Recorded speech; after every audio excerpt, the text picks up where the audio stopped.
വേൾഡിന്റെ വചന കേൾവിയിലേക്ക് എല്ലാവർക്കും സ്വാഗതം. പ്രതിദിന വിശുദ്ധ വേദപുസ്തക വായന 979 ദിവസം. ലൂക്കോസ് എഴുതിയ സുവിശേഷം 8-ാം അധ്യായം. അനന്തരം അവൻ ദൈവരാജ്യം പ്രസംഗിച്ചും സുവിശേഷിച്ചും കൊണ്ട് പട്ടണം തോറും സഞ്ചരിച്ചു. അവനോടുകൂടെ പന്തിരുവരും അവൻ ദുരാത്മാക്കളെയും വ്യാധികളെയും നീക്കി സൗഖ്യം വരുത്തിയ ചില സ്ത്രീകളും 7 ഭൂതങ്ങൾ വിട്ടുപോയ മഗ്ദലക്കാരത്തി മറിയയും ഹെരോദാവിന്റെ കാര്യവിചാരകനായ കൂസയുടെ ഭാര്യ യോഹന്നയും ശൂശന്നയും തങ്ങളുടെ വസ്തുവക കൊണ്ട് അവർക്ക് ശുശ്രൂഷ ചെയ്തു പോന്ന മറ്റു പല സ്ത്രീകളും ഉണ്ടായിരുന്നു. പിന്നെ വലിയൊരു പുരുഷാരവും ഓരോ പട്ടണത്തിൽ നിന്ന് അവന്റെ അടുക്കൽ വന്നവരും ഒരുമിച്ച് കൂടിയപ്പോൾ അവൻ ഉപമയായി പറഞ്ഞത്, വിതയ്ക്കുന്നവൻ വിത്ത് വിതപ്പാൻ പുറപ്പെട്ടു. വിതയ്ക്കുമ്പോൾ ചിലത് വഴിയരികെ വീണിട്ട് ചവിട്ടിപ്പോകുകയും ആകാശത്തിലെ പറവജാതി അതിനെ തിന്നുകളയുകയും ചെയ്തു. മറ്റു ചിലത് പാറമേൽ വീണു മുളച്ചു, നനവില്ലായകയാൽ ഉണങ്ങിപ്പോയി. മറ്റു ചിലത് മുള്ളിനിടയിൽ വീണു, മുള്ളും കൂടെ മുളച്ചു അതിനെ ഞെരുക്കിക്കളഞ്ഞു. മറ്റു ചിലത് നല്ല നിലത്ത് വീണു മുളച്ചു, 100 മേനി ഫലം കൊടുത്തു. ഇത് പറഞ്ഞിട്ട് കേൾപ്പാൻ ചെവിയുള്ളവൻ കേൾക്കട്ടെ എന്ന് വിളിച്ചു പറഞ്ഞു. അവന്റെ ശിഷ്യന്മാർ അവനോട് ഈ ഉപമ എന്ത് എന്ന് ചോദിച്ചതിന് അവൻ പറഞ്ഞത്, ദൈവരാജ്യത്തിന്റെ മർമ്മങ്ങളെ അറിവാൻ നിങ്ങൾക്ക് വരം ലഭിച്ചിരിക്കുന്നു. ശേഷമുള്ളവർക്കോ കണ്ടിട്ടും കാണാതിരിപ്പാനും കേട്ടിട്ടും ഗ്രഹിക്കാതിരിപ്പാനും ഉപമകളിലത്രേ. ഉപമയുടെ പൊരുളോ വിത്ത് ദൈവവചനം. വഴിയരികെയുള്ളവർ കേൾക്കുന്നവർ, എങ്കിലും അവർ വിശ്വസിച്ചു രക്ഷിക്കപ്പെടാതിരിപ്പാൻ പിശാച് വന്ന് അവരുടെ ഹൃദയത്തിൽ നിന്ന് വചനം എടുത്തു കളയുന്നു. പാറമേലുള്ളവരോ കേൾക്കുമ്പോൾ വചനം സന്തോഷത്തോടെ കൈക്കൊള്ളുന്നവർ, എങ്കിലും അവർക്ക് വേരില്ല. അവർ തൽക്കാലം വിശ്വസിക്കുകയും പരീക്ഷാ സമയത്ത് പിൻവാങ്ങിപ്പോകുകയും ചെയ്യുന്നു. മുള്ളിനിടയിൽ വീണതോ കേൾക്കുന്നവരെങ്കിലും പോയി ചിന്തകളാലും ധനത്താലും സംസാര ഭോഗങ്ങളാലും ഞെരുങ്ങി പൂർണ്ണമായി ഫലം കൊടുക്കാത്തവരത്രേ. നല്ല മണ്ണിലുള്ളതോ വചനം കേട്ട് ഗുണമുള്ള നല്ല ഹൃദയത്തിൽ സംഗ്രഹിച്ച് ക്ഷമയോടെ ഫലം കൊടുക്കുന്നവർ തന്നെ. വിളക്ക് കൊളുത്തിയിട്ട് ആരും അതിനെ പാത്രം കൊണ്ട് മൂടുകയോ കട്ടിൽ കീഴെ വെക്കുകയോ ചെയ്യാതെ അകത്ത് വരുന്നവർ വെളിച്ചം കാണേണ്ടതിന് തണ്ടിന്മേലത്രേ വെക്കുന്നത്.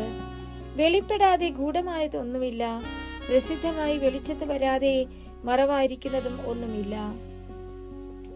ആകയാൽ നിങ്ങൾ എങ്ങനെ കേൾക്കുന്നു എന്ന് സൂക്ഷിച്ചു കൊള്ളുവിൻ.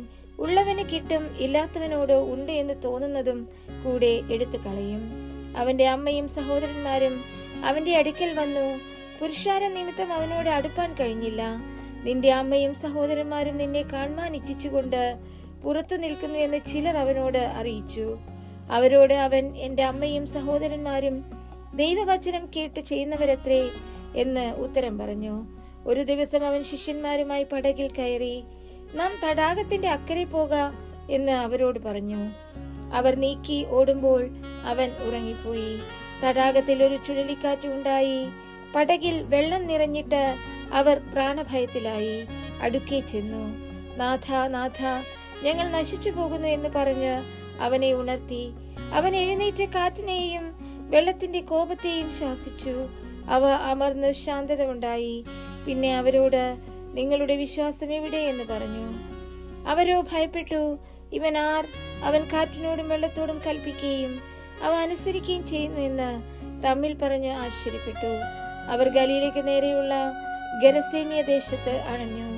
അവൻ കരയ്ക്ക് ഇറങ്ങിയപ്പോൾ ബഹുകാലമായി ഭൂതങ്ങൾ ബാധിച്ച ഒരു മനുഷ്യൻ പട്ടണത്തിൽ നിന്ന് വന്ന് എതിർപ്പെട്ടു.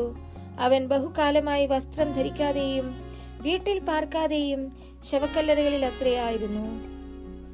അവൻ യേശുവിനെ കണ്ടിട്ട് നിലവിളിച്ചു, അവനെ നമസ്കരിച്ചു. യേശുവേ, മഹോന്നതനായ ദൈവത്തിന്റെ പുത്ര, എനിക്കും നിനക്കും തമ്മിൽ എന്ത്? എന്നെ ഉപദ്രവിക്കരുതേ എന്ന് ഞാൻ അപേക്ഷിക്കുന്നു എന്ന് ഉറക്കെ പറഞ്ഞു. അവൻ അശുദ്ധാത്മാവിനോട് ആ മനുഷ്യനെ വിട്ടുപോകുവാൻ കൽപ്പിച്ചിരുന്നു. അത് വളരെ കാലമായി അവനെ ബാധിച്ചിരുന്നു. അവനെ ചങ്ങലയും വിലങ്ങും ഇട്ട് ബന്ധിച്ച് സൂക്ഷിച്ചിരുന്നിട്ടും അവൻ ബന്ധനങ്ങളെ തകർക്കുകയും ഭൂത അവനെ കാടുകളിലേക്ക് ഓടിക്കുകയും ചെയ്യും. യേശുവിനോട്, നിന്റെ പേരെന്ത് എന്ന് ചോദിച്ചു.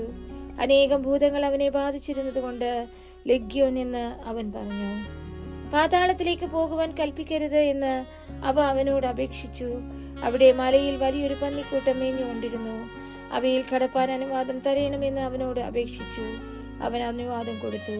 ഭൂതങ്ങൾ ആ മനുഷ്യനെ വിട്ട് പന്നികളിൽ കടന്നപ്പോൾ കൂട്ടം കടന്തൂക്കത്തോടെ തടാകത്തിലേക്ക് പാഞ്ഞു വീർപ്പ് മുട്ടിച്ചത്തു.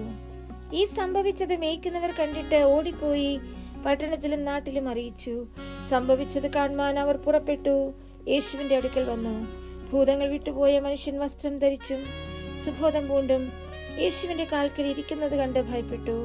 ഭൂതഗ്രസ്തന് സൗഖ്യം വന്നത് എങ്ങനെയെന്ന് കണ്ടവർ അവരോട് അറിയിച്ചു. ഗെരസേന്യ ദേശത്തിലെ ജനസമൂഹമെല്ലാം ഭയപരവശരായി തങ്ങളെ വിട്ടുപോകണമെന്ന് അവനോട് അപേക്ഷിച്ചു. അങ്ങനെ അവൻ പടകു കയറി മടങ്ങിപ്പോന്നു. ഭൂതങ്ങൾ വിട്ടുപോയ ആൾ അവനോടുകൂടി ഇരിപ്പാൻ അനുവാദം ചോദിച്ചു. അതിന് അവൻ, നീ വീട്ടിൽ മടങ്ങിച്ചെന്ന് ദൈവം നിനക്ക് ചെയ്തതൊക്കെയും അറിയിക്ക എന്ന് പറഞ്ഞു. അവനെ അയച്ചു. അവൻ പോയി യേശു തനിക്ക് ചെയ്തതൊക്കെയും പട്ടണത്തിൽ എല്ലായിടവും അറിയിച്ചു. യേശു മടങ്ങി വന്നപ്പോൾ പുരുഷാരം അവനെ സന്തോഷത്തോടെ കൈക്കൊണ്ടു. അവരെല്ലാവരും അവനായിട്ട് കാത്തിരിക്കുകയായിരുന്നു. അപ്പോൾ പള്ളി പ്രമാണിയായ യായിറോസ് എന്നു പേരുള്ള ഒരു മനുഷ്യൻ വന്ന് യേശുവിന്റെ കാൽക്കൽ വീണു. അവന് ഏകദേശം 12 വയസ്സുള്ള ഏകജാതയായ ഒരു മകൾ ഉണ്ടായിരുന്നു. അവൾ മരിപ്പാറായതുകൊണ്ട് തന്റെ വീട്ടിൽ വരണമെന്ന് അവനോട് അപേക്ഷിച്ചു. അവൻ പോകുമ്പോൾ പുരുഷാരം അവനെ തിക്കിക്കൊണ്ടിരുന്നു. അന്ന് 12 സംവത്സരമായി രക്തസ്രവമുള്ളവളും മുതൽ എല്ലാം വൈദ്യന്മാർക്ക് കൊടുത്തിട്ടും ആരാലും സൗഖ്യം വരുത്തുവാൻ കഴിയാത്തവളുമായ ഒരു സ്ത്രീ പുറകിൽ അടുത്തു ചെന്ന് അവന്റെ വസ്ത്രത്തിന്റെ തൊങ്ങൽ തൊട്ടു. ഉടനെ അവളുടെ രക്തസ്രവം നിന്നുപോയി. എന്നെ തൊട്ടത് ആരെന്ന് യേശു ചോദിച്ചു. എല്ലാവരും ഞാനില്ല എന്ന് പറഞ്ഞപ്പോൾ, ഗുരു, പുരുഷാരം നിന്നെ തിക്കിത്തിരക്കുന്നു എന്ന് പത്രോസും കൂടെയുള്ളവരും പറഞ്ഞു. യേശുവോ, ഒരാൾ എന്നെ തൊട്ടു, എങ്കിൽ നിന്ന് ശക്തി പുറപ്പെട്ടത് ഞാൻ അറിഞ്ഞു എന്ന് പറഞ്ഞു. താൻ മറിഞ്ഞിരിക്കുന്നില്ല എന്ന് സ്ത്രീ കണ്ടു. വിറച്ചും കൊണ്ടുവന്നു അവന്റെ മുൻപിൽ വീണു. അവനെ തൊട്ട സംഗതിയും തൽക്ഷണം സൗഖ്യമായതും സകല ജനവും കേൾക്കി അറിയിച്ചു. അവൻ അവളോട്, മകളെ, നിന്റെ വിശ്വാസം നിന്നെ രക്ഷിച്ചിരിക്കുന്നു, സമാധാനത്തോടെ പോക എന്ന് പറഞ്ഞു. അവൻ സംസാരിച്ചു കൊണ്ടിരിക്കുമ്പോൾ തന്നെ പള്ളി പ്രമാണിയുടെ ഒരാൾ വന്ന്, നിന്റെ മകൾ മരിച്ചുപോയി, ഗുരുവിനെ പ്രയാസപ്പെടുത്തേണ്ട എന്ന് പറഞ്ഞു. യേശു അത് കേട്ടാറെ, ഭയപ്പെടേണ്ട, വിശ്വസിക്കുക മാത്രം ചെയ്യുക, എന്നാൽ അവൾ രക്ഷപ്പെടുമെന്ന് അവനോട് ഉത്തരം പറഞ്ഞു. വീട്ടിലെത്തിയാറെ പത്രോസ്, യോഹന്നാൻ, യാക്കോബ് എന്നവരെയും ബാലയുടെ അപ്പനെയും അമ്മയെയും അല്ലാതെ ആരെയും അവൻ തന്നോടുകൂടെ അകത്തു വരുവാൻ സമ്മതിച്ചില്ല. എല്ലാവരും അവളെ ചൊല്ലി കരയുകയും മുറയിടുകയും ചെയ്യുമ്പോൾ, കരയേണ്ട, അവൾ മരിച്ചില്ല, ഉറങ്ങുന്നത്രേ എന്ന് അവൻ പറഞ്ഞു. അവരും അവൾ മരിച്ചുപോയി എന്നറിയുകൊണ്ട് അവനെ പരിഹസിച്ചു. എന്നാൽ അവൻ അവളുടെ കൈക്ക് പിടിച്ചു, ബാലയെ എഴുന്നേൽക്ക എന്ന് അവളോട് പുറകെ പറഞ്ഞു. അവളുടെ ആത്മാവ് മടങ്ങി വന്നു. അവൾ ഉടനെ എഴുന്നേറ്റു. അവൾക്ക് ഭക്ഷണം കൊടുപ്പാൻ അവൻ കൽപ്പിച്ചു. അവളുടെ അമ്മയപ്പന്മാർ വിസ്മയിച്ചു. സംഭവിച്ചതും ആരോടും പറയരുത് എന്ന് അവൻ അവരോട് കൽപ്പിച്ചു.